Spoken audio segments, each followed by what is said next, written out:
2 million copies. How about that, right? Check it out. 2 million copies sold. That's a magic word, a word that Ubisoft doesn't quite understand.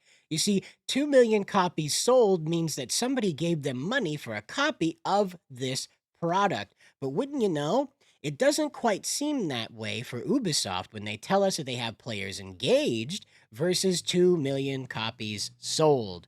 That seems pretty plain, pretty on its face, pretty even handed English for people from France who don't speak English as a first language. Meanwhile, at the headquarters of Ubisoft, though, Tony Stark was able to build this in a cave! just like that, this is what most people are having for like a reaction to the Expedition 33 crew as it's being revealed that, well, it's made up by a bunch of people who really don't have any footing in AAA gaming.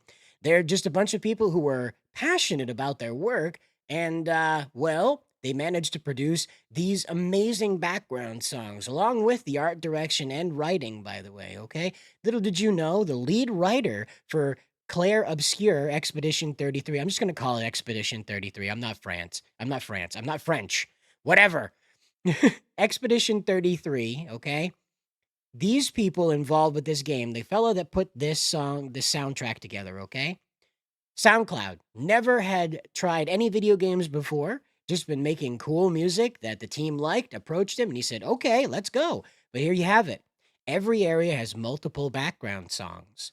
Even all the optional areas have unique songs. World Map has different songs. Even the Gestrel Beach minigame areas have a different unique song. I'm sure I'm saying that wrong because I'm not France. But anyway, every area has a unique random battle song, sometimes multiple songs. Every boss has unique battle songs, all done by some literally who. And you'll find that that seems to be the exact case across the board right here. Check it out.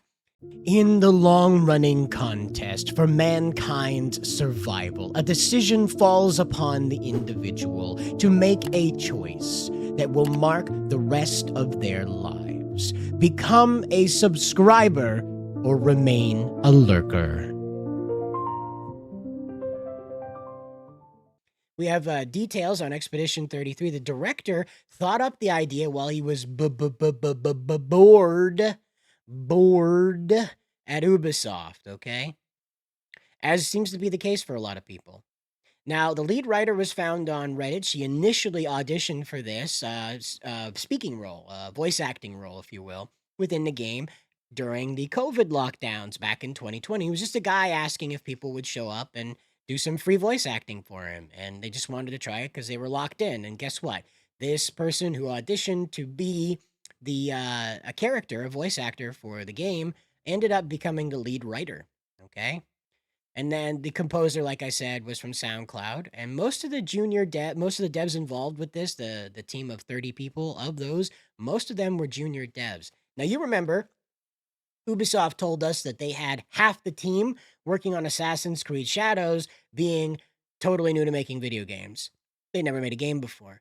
And yet they don't have new ideas. They don't have fresh concepts. They're not delivering something here that feels like a love letter to a game that never existed, but we're all familiar with.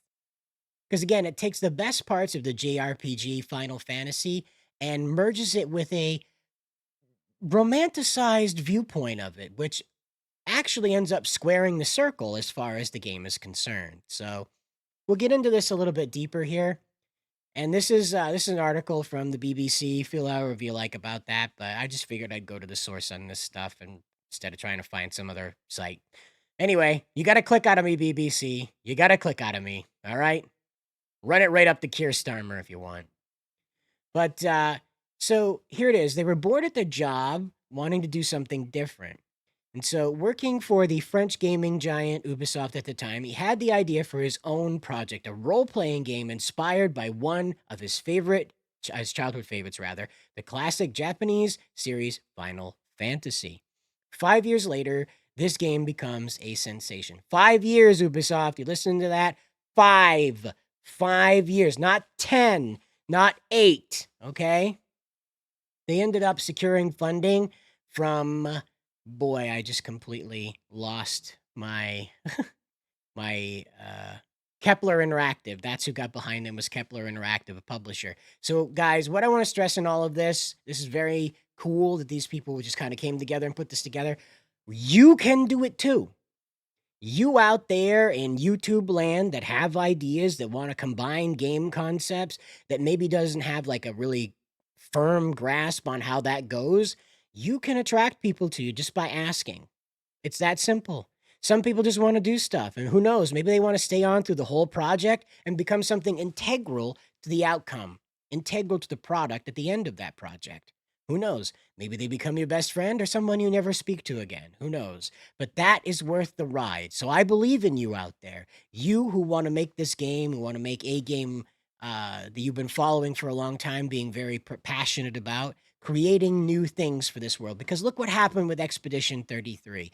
These people, the game's creator, the director, the guy that runs the company here, I believe that's Sandfall Interactive, that guy, he set out from being bored at his job, working at Ubisoft. Now, you know what that means. You know that he was working on things that had completely nothing to do with his passion.